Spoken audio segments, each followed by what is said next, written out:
In this video update lang tayo sa market. Pag-usapan natin ang ilang mga balita tungkol sa crypto, yung Ethereum Pectra upgrade na ilang beses nang naurong, ang BlackRock Build Fund na patuloy na lumalago, at si gold na sa ngayon ay ina-outperform ang ibang asset class like stocks and Bitcoin. At kung interesado kayo sa ganitong mga content token reviews, crypto news, anything related to crypto, make sure to subscribe and hit the notification bell. Anyway, bago tayo pumunta sa mga news natin, meron nga palang bagong direct referral campaign ang BingX.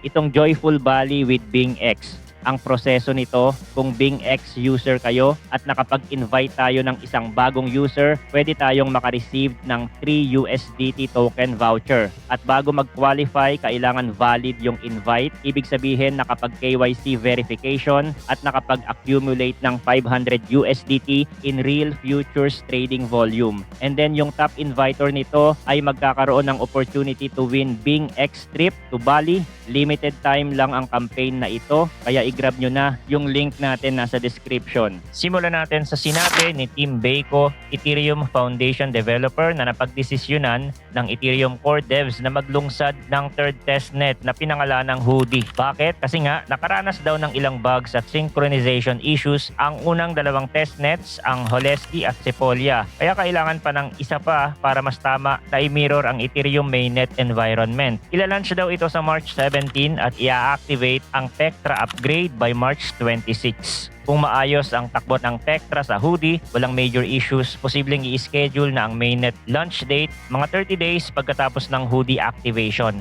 Ang ibig sabihin, baka as early as April 25, pumasok ang Pectra sa Ethereum mainnet. Pero bakit ba excited ang mga tao sa Pectra? Well, pinag-combine nito ang features galing sa Frag at Electra proposal. Tapos, halos 10 plus EIP pa ang isasama. Layunin nito ang maghatid ng mas maraming functionality para sa Ethereum wallets, mas pinadaling user experience at magdagdag pa ng scaling proposals gaya ng pagdoble ng blob count for data availability mula 3 hanggang 6. Noon pang late 2024 dapat magla-launch si Pectra pero napopostpone ng paulit-ulit dahil sa issues sa client readiness. Just this March 5, nilagay ito sa Sepolia pero biglang nagkaroon ng errors sa get nodes at nakakita pa ng mga empty blocks. Kaya mukhang kailangan ng Hoodie testnet na gusto raw gawing mas kahawig ng mainnet environment pati na rin yung validator set. Ayon kay Christine Kim ng Galaxy Digital, kailangan ng halos 20 million test stake Ethereum across 11 client teams at 5 staking operators para talagang magbukhang mainnet. Isunod naman natin ang news about kay BlackRock at sa Build Fund na nakatokenized treasuries. Kalalabas lang ng balita mula sa Securitize na pumalo na sa $1 billion ang assets ng Build token. At malaking bahagi nito ay dulot ng 200 million allocation mula kay Ethena, isang crypto protocol. Nakita raw sa Arkham Intelligence data na may nag-mint ng $200 million Build tokens nung nakaraan. Remember, ang Build ay parang building block para sa yield generating offerings. At ginagawang collateral din ito sa ilang trading platforms. Ito pa rin ay key reserve assets para sa USDTB token ni Ethena na may $540 million supply. So kitang-kita natin ang interest sa tokenized US treasuries. Hindi lang ito hype, kundi big players gaya ng BlackRock, Securitize, Ethena at iba pa.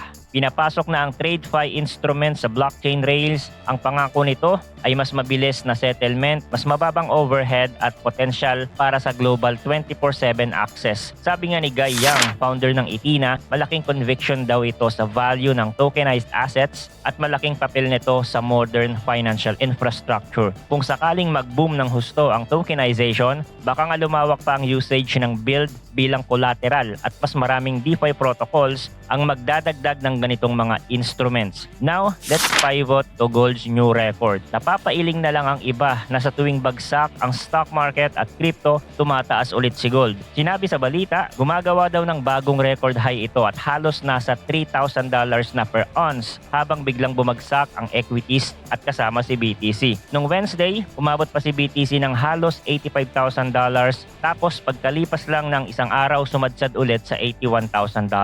Meanwhile, si gold tumaas ng 1.5% halos ilang dolyar na lang para tumuntong sa $3,000. Kung tutuusin, itong nakaraang 3 linggo, bumagsak na ng 15% ang Nasdaq. Tumaas naman ng 1% ang gold at bumaba ng halos 20% si Bitcoin. Ipinakita pa nila noong late summer, early fall 2024, ganito rin ang nangyari. Nag-stagnate si BTC at stocks habang lumipad ang gold. Kinalaunan, tumungtong ng above 100,000 si BTC nang nanalo si Trump pero natigil ang gold. Ngayon mukhang kabaliktaran. Pinapakita raw ng data na pumapasok ng malaki ang inflow sa gold ETF. Pinakamalaki simula noong 2022. Samantalang ang US listed spot Bitcoin ETF nakaranas ng $5 billion outflow simula noong February. So parang pumupunta ulit ang kapital sa gold as the ultimate safe haven at umiiwas muna ang mga investors kay BTC. Hindi kaya nakaka-discourage ito sa mga sumasali sa idea na BTC is digital gold? Well, tandaan natin na markets go through cyclical narratives at posibleng mag-iba na naman. So ngayon, habang may malalaking macro headwinds, mas naniniwala ang mga investors sa security ng gold. Tingin naman ng iba, posibleng lumakas ulit si BTC kung mag-turn around ang monetary policy o kung mas magiging klaro pa ang US regulation. Anyway, ganyan talaga ang crypto, volatile at dynamic. Update din tayo sa price action ni Bitcoin. Meron tayong bounce ng konti after maabot ni BTC yung area ng 76,000. Ito yung another lower low. At katulad ng sinabi ko sa previous analysis, this bounce could be a relief rally only kung magkakaroon ulit ng rejection to form another lower high. Or kahit umabot pa yan sa 95,000, andun pa din yung possibility of a rejection kung walang maganda-gandang news na papabor sa positive sentiment. Ang bullish price action na inaantay natin mangyari dito ay magkaroon ng strong breakout here at manatili siya above 97,000. Kailangan niya ma-reclaim yung area.